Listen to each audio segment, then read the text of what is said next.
Hello and welcome back, and today's hardware review is of an absolute stormer of a device. This is the brand new, get ready for the name, TVS-h1288X.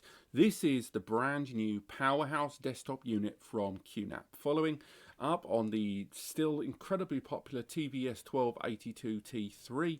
This is the optional Thunderbolt Xeon powered monster NAS that we're going to talk about today.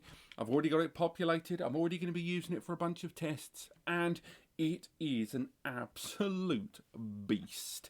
Today we're going to talk about the hardware inside, we're going to talk about what it can do, what it can't do, and we're ultimately going to help you decide if this deserves your data. But let's get it out of the way early doors. This thing knocks around for about $2,000 to $2,500 at base price. That's without hard drive or SSD media across any of the three tiers. That's without any kind of Thunderbolt to 10 GB adapters. That's without the optional Thunderbolt 3 upgrade card that we will go into more detail in another video. This is a system that is pricey. It's probably not the most expensive 8-bay I've ever featured on the channel. In desktop form at least, but I will say that it does arrive with a hell of a price tag. But for what you're getting, it's actually quite impressive. You're getting a device that has an incredibly unique CPU that I've not seen on many systems previously. You're getting an enormous amount of potential storage across 3 separate tiers, all with their own benefits in terms of performance, IOPS and price. And all of the system is geared towards being the very fastest NAS internally and the very fastest NAS externally, with an enormous amount of scalability in storage expansions and upgradability. But before we go any further, let's get the basics out of the way, shall we? So, this is the unit. It arrives in this enormous box here. You can see the difference between the storage box and the unit. The reason this box is so large is because inside is a huge amount of hard foam protection, something I would compare to a rack mount device. Also inside there's 2 layers of that. We have a few accessories, and there's good and there's bad. We have a UK mains lead, super dull. It's got an internal PSU, and that's 550 watt PSU inside there. It's a single one. It is a brick of a thing, but inside there it has also got a separate power connector for a graphics card that we'll talk about later on. It's optional, but a UK mains lead there. You've also got keys for each of the 12 storage bays there on the front, so 8 hard drive bays, 4 SSD bays, and again they are lockable. It's worth highlighting they are plastic locks though, so those plastic locks, they're not going to withstand someone who wants to aggressively get to the drives inside. It's more to stop accidental disconnection really, more than anything. We have an Ethernet cable which comes with the good side, comes with the bad side. The good side is it is Cat 6, so it is perfect for 10 GBE connectivity. But there's only one cable, which really surprised me. So on the one hand, they didn't cheap out the Cat 5, which too many brands do these days, particularly 10G connections where you're actually going to feel the difference. But on top of that, the system only has one cable, which seems really weird to me, given that this is a dual port 10G connection and 4 2.5G connections. That's 6 greater than 1 GBE connections and only one Cat 6 included, which seems a bit odd, you know.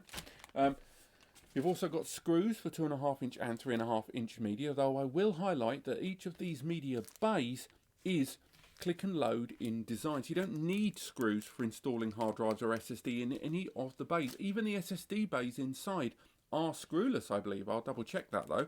But what that means is if you want to go an extra layer and secure them in the old-fashioned way, you can, and it might be more secure for you. Bit of peace of mind. And finally, we have got our first time setup and installation guide, which is a bit light on the ground if we're honest, but there's lots of online guides. I personally like a paper manual, seems a bit weak to me.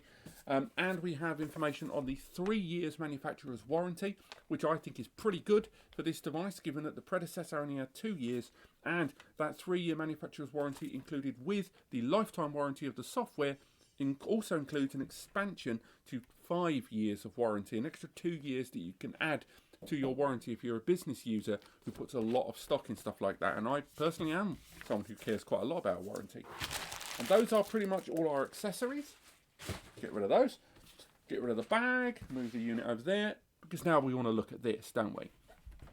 Now, let's take a look at this giant NAS. Now, as mentioned, this system is pre-populated. They don't sell it pre-populated.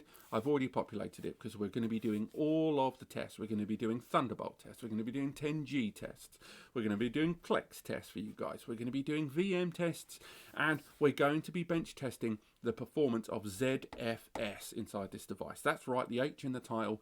This has got QUTS Hero and the ZFS file system advantages. Inline compression, inline deduplication, data coalescing, all of the caching benefits there in the background that these triple tier storage systems like this will really get on board with. Faster builds, faster RAID rebuilds, instantaneous RAID resilvering. I say instantaneous, a matter of 10 to 30 seconds.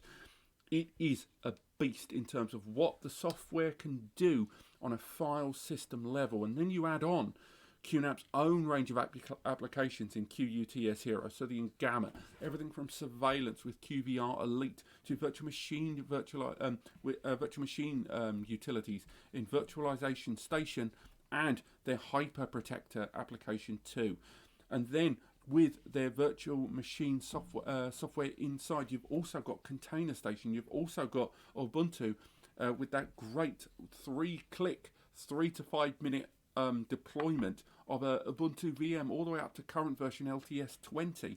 In fact, in the virtual machine software, you have got the ability to download Windows 7, 8, and 10 VMs directly from the software. Sorry, we've got some building works next door. Not a vast amount I can do about that. I'm really sorry if that picks up there on the mic. Now, if we take a close look at each of these individual bays, we can get some idea about just how much storage we can play with. I fully populated this device, so if we open it up there, I've got pre-installed, ready to go, again, just for the software reviews. We have got 10 TB WD Red Pros inside here. So again, enterprise class drives with each of these bays supporting up to 18 TB in the current conventions of NAS hard drives and even 20 TB on the horizon. If we remove each one of those drives, let's get those out of there. We don't really want to change the order up, do we? We can take a close look at just exactly what the inside of this chassis looks like behind those bays. So we'll pop those there. Each one of these bays has its own dedicated SATA connector. And one thing I was surprised not to see in this, but I guess because it was affect the price, is I'm surprised we didn't see SAS connectors inside. Now, obviously, this would be quite a feat. I don't really want to lose track of which drive that is there. The inside of this device has those SATA connectors. Now, maybe it's the chipset already pushed to its extremes, but SAS and SATA connectors, maybe there'll be a SAS version of this box in the future. You never know. I think they might have to change a lot of the chipset, but still, lovely to see those 8 SATA connectors there inside. No loose cabling, no mucking around. It's all very clear and easy there inside. So, on the top, next to those 8 bays that can all support multiple RAIDs if you choose. And remember with ZFS, it removes that layer from the inside. So you don't have to deal with volumes. You are going straight on the storage pool. The result is, with the RAID configurations you choose across those drives, you've got triple parity RAID options. You've got RAID Z. You have all the advantages on at least RAID configurations that ZFS bring to the table, crossed with that of QNAP's own storage manager.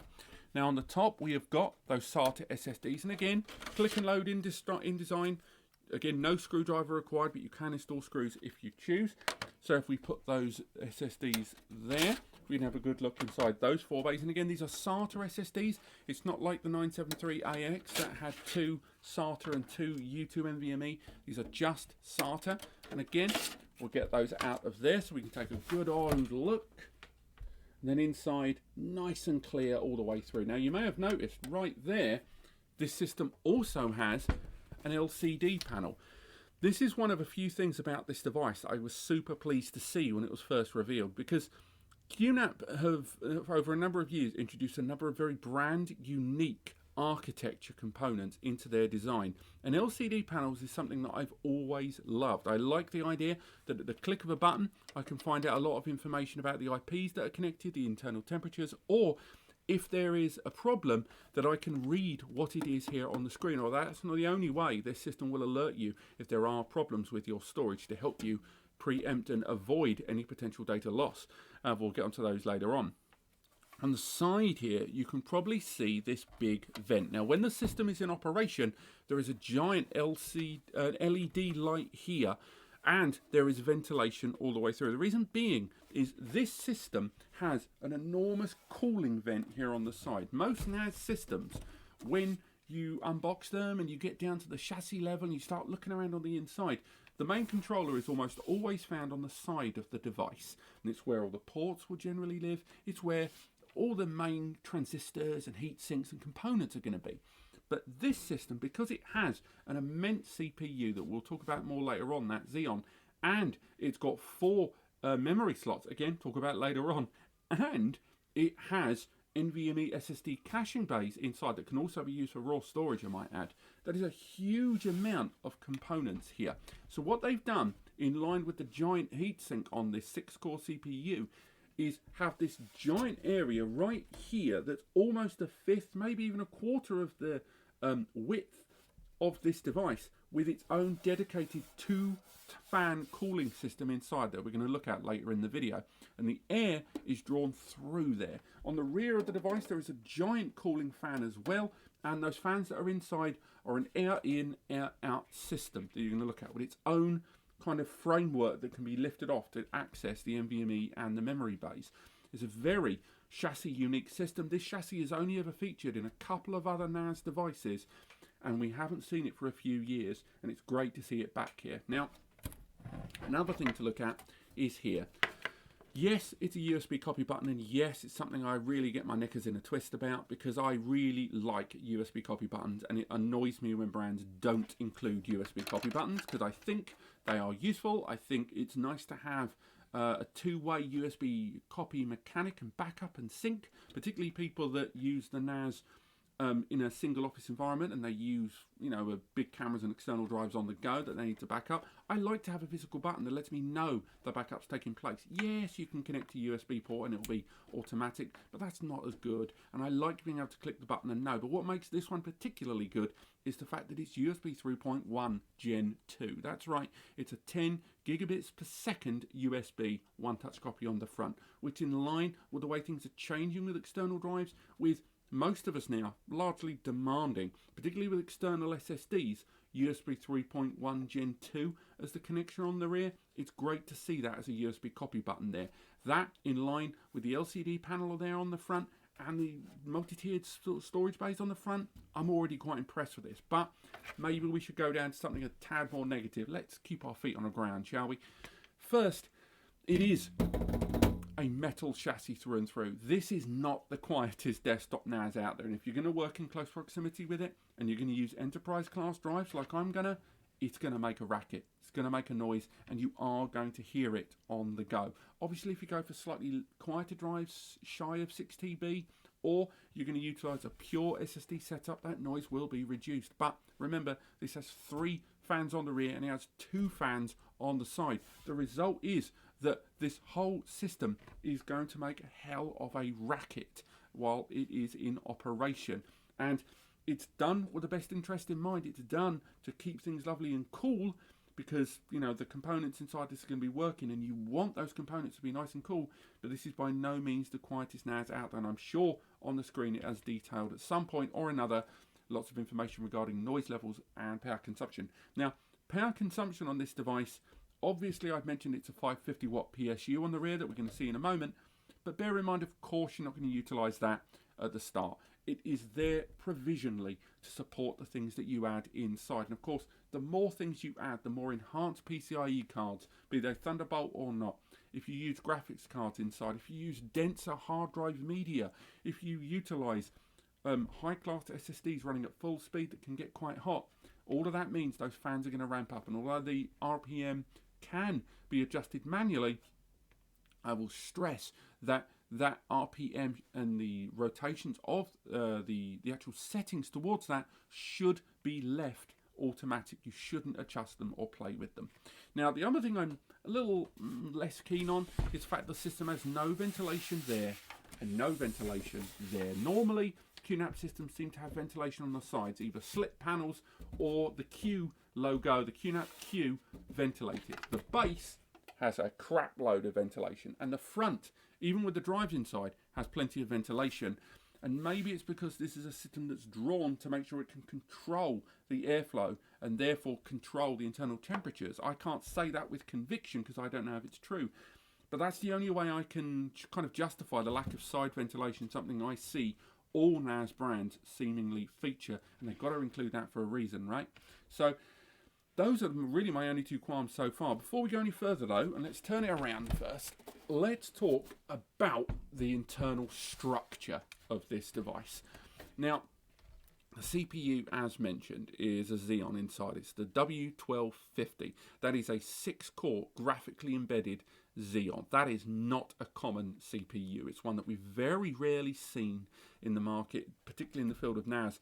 And to have that with ZFS on top, you're using a very demanding file system with a huge amount of features and functionality with a CPU that can get it done. It also arrives with either 16 or 32 gig of DDR4 memory that can be upgraded up to 128 gig, and that is ECC DDR4 memory UDIM as well. So again, high-class memory and high-class functionality.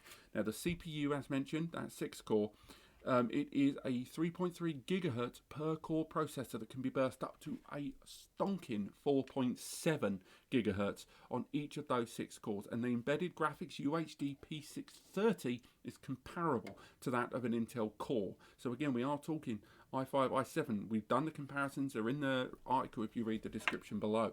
Now that CPU and its embedded graphics rank insanely well on CPU benchmark. I believe the score was in excess of 15,000. I think it was like something silly like 15,070 or whatever. And 3D Mark on the embedded graphics was generous as well. It's very high scoring on it. And again, as a core architecture, that is incredibly impressive. And again, only goes to highlight the need for the enterprise-grade cooling inside this that I would compare to a rack-mount device. Now, it does support GPU cards, as mentioned. The range of NVIDIA cards that are supported by QNAP is available on the compatibility list, and a number of the cards allow you to utilize it for transcoding and multimedia. Others can only be used in virtualization, and others let you do both. The range is always growing of supported cards, but the PSU inside this, that 550 watt internal, although I'm generally not in love with an internal PSU, you can't avoid it at this scale. It has an additional power cable for a GPU card inside as well. We will remove the lid at the end of the video. So that is what the hardware inside this is capable of, like reaching its top peaked performance. And remember, those two NVMe bays inside PCIe Gen 3x4 each means that this system supports 4,000 megabytes per second for each of the NVMe bays, which can be used for caching in a 3-tier storage system with Q-tier, or is each one of those tiers with their own RAID and own live access. Bench testing by QNAP themselves. They've got a live video coming out on their UK channel coming soon. I was lucky enough to be able to see that. Using just the NVMe's inside, they're able to reach speeds of between 12 and 1500 megabytes per second on a single Thunderbolt connection. That was damn impressive and very, very good throughput for this device, just using those NVMe's. So there is an enormous amount of internal potential in terms of performance available to you on this, and the ZFS file system gives you better performance than what we've seen in ext4 or BTRFS at the same time. And remember, this is a 2 to 2.5 grand system, but the components we talked about so far have already pushed it towards 2 grand, even in the conventional sense. Let's talk about what else we're getting with this. So if we look at the top, we can see those I should say 3 sets of PCIe there. Now, we have already pre-installed there a PCIe Gen 3x8 slot, and in that slot we have a 2-port 10G card. That is what this arrives with, a 2x10GBE copper connection on its own dedicated controller card. That means that you've already got up to 2000 megabytes per second throughput potential on this device without Thunderbolt. Now, because it's on its own card, it takes a lot of the hard work off the core system. Yet it's taken up CPU PCIe lanes just being there, but still, it is great to have that. Now on the other side, we have PCIe Gen 3 times 4 slots, 2 of them. Each one of those slots supports up to a 4,000 megabytes per second throughput card, and you can install 2 of the Thunderbolt cards inside. So you can have either 2 or 4 Thunderbolt USB Type-C ports inside, Thunderbolt 3 ports I might add, and that allows you for all of those users to be able to edit on this device live along with 10G connections. Now, those of you that have kept track of what I've just said are probably wondering what I'm wondering. Why is there a 2-port 10G card in the 3x8 slot and the Thunderbolt cards are being built into the 3x4? Now, a lot of that comes down to the architecture of Thunderbolt upgrade cards and ensuring that it's the best controller 10G card available. You can install other 10G cards, of course, but they have gone big on that card. Hopefully it's broken down on the specs there, but there is mentioned in the review. We've done a full strip down of the device. Now, as mentioned, that Thunderbolt card is an additional purchase. We will be doing a dedicated video to this, but it is, as seen, the first generation of Thunderbolt 3 upgrade card. It's an official QNAP card. It's got a model ID. It's in an official box. And this allows you to spread the cost of getting a powerhouse NAS without overpaying for Thunderbolt. A number of you that have purchased the 1282T3 recently, if I say that, in the last year or so, more than likely purchased that device without even using the Thunderbolt. It's just the hardware architecture with 10G on board, 2 ports, and it's Intel Core i7 CPU inside and up to 64 gig of memory, DDR4 on that model, which is not available elsewhere at that price point. But you paid for Thunderbolt and you paid a premium for the Thunderbolt that you may not even use. The number of 872XT users have spent $1,600 to $2,000 on a system because of that 6-core i5. And part of that price point was made up by the Thunderbolt they may not even use. Thunderbolt NAS is a good thing, and it allows lots of content creators to edit and reimagine and rework their entire workflow with post-production, distribution, metadata handling and sharing, all in a single system with its own backup options around it. But if you don't want the Thunderbolt option, it's a shame you have to pay for it. So I'm glad to say that Thunderbolt NAS and the R&D that's gone into it from QNAP has finally reached a point whereupon people can get hold of the technology gradually. Now, right now, that card doesn't support many systems. It only supports the 88X right now and other systems that feature the 1250 Xeon inside this device. So that is a limitation, but I'm hoping that we are going to bench test that card in a number of systems. And of course, I'm going to try it in a Synology. I don't know if it'll work, but it's worth a bloody go, isn't it? But what I'm saying is, you get a huge amount of throughput externally on this device, even without that connection by default. Now, at the top here, we have lot of attention towards audio out. Now, I mentioned earlier on with the LCD about having real-time information available to you at the click of a button about what's happening with the device in the event of an alert. Audio in and out and speakers is something that QNAP have gradually faded out of a lot of their most recent hardware. But luckily, it is present again, and I'm pleased to see it. So if when the system is booting, if there's a firmware update, if the RAID needs rebuilding, if there's a problem, there's lots of voice prompts, AI voice prompts that come out of that speaker. Also, you can use a KVM setup or attach it to an existing audio system where if you want to make sure that if there's a problem with your server, that you hear it over the audio system that may exist in your office. Now, I quite like that, particularly when it's used in conjunction with surveillance and KVM. There's also an HDMI out, I should add, and USB ports for keyboard, video, mouse. But this does open the door to the second thing I was a little disappointed by in the hardware architecture of this device. Something that I know isn't really QNAP's fault. They've weighed it up and they've made their choices. The HDMI out on this is 1.4B. So that is 1080p, 60 frames per second, 4K, 30 frames per second. Now, most of us will know that almost all of the HDMI solutions QNAP have put out in the last year and a half are all HDMI 2.0, 60 frames per second, 4K. The reason for it is that as good as this system is and its hardware architecture, the CPU inside only supports 30 frames per second HDMI. It only supports HDMI 1.4B, which means that there was no point putting a better HDMI out. Now, HDMI is very rarely used by most users. It's a very small percentage of people that take advantage of it. But those that do I'm going to look at this insane Xeon system that has an HDMI, a very rare thing I might add, HDMI equipped Xeon systems, and just be a little sad that 4K direct low latency output over HDMI is restricted at 4K 30 frames per second. But again, CPU limitation, and on balance of all the processors QNAP could have chose, other than an i9 or an i7 9th or 10th gen, I think this is probably the best they could have gone for, and I'm still pleased by it. Now, I mentioned USB ports. There are 4 more USB 3.2 Gen 2 10 gigabits per second ports here, both C and A. Now, bear in mind, those are not to be confused with Thunderbolt ports. Don't look at these and assume that those are the Thunderbolt ports on the device just because they're USB-C. They are for connecting client devices when there are technological relationship is this system being the host. This is when you are communicating with the device, and these are for external storage or supported peripheral devices. If you try to connect to this, you're not with a PC or a Mac, you can't communicate with the device. You're going to need that Thunderbolt card there. You've got the 3 cooling fans, and again, as mentioned, the RPM can be adjusted, although personally, I would not touch that. I wouldn't change those too much. I would certainly let them do their job and keep things cool to the degree that they believe is the right way to go in the system. So, let's get our screwdriver and start getting the top of this chassis off and have a good look on the inside of this device. So, we've got the screws off the back. There were 8 screws holding that rear chassis on there, and again, metal.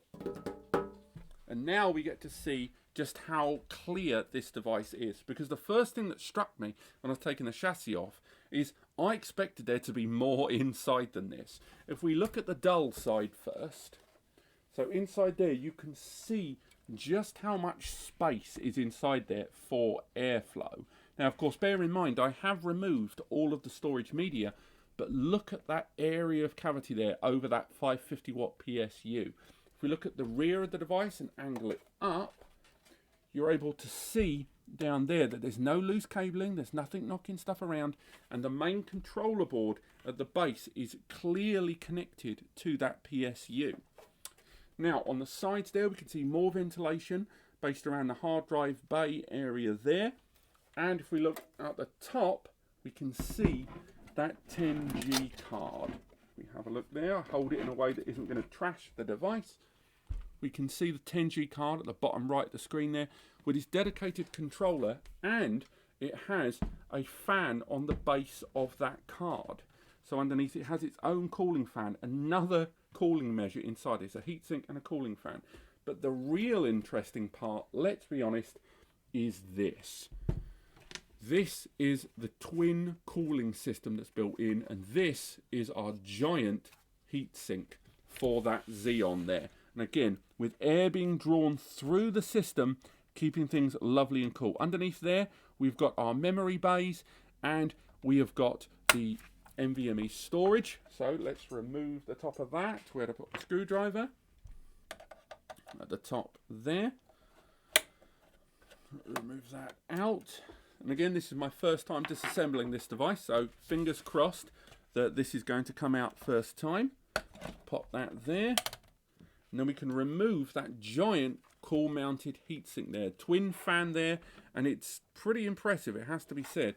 Inside there, we have got the covering. If we remove it there, we have got the heatsink. Let's bring that more to camera.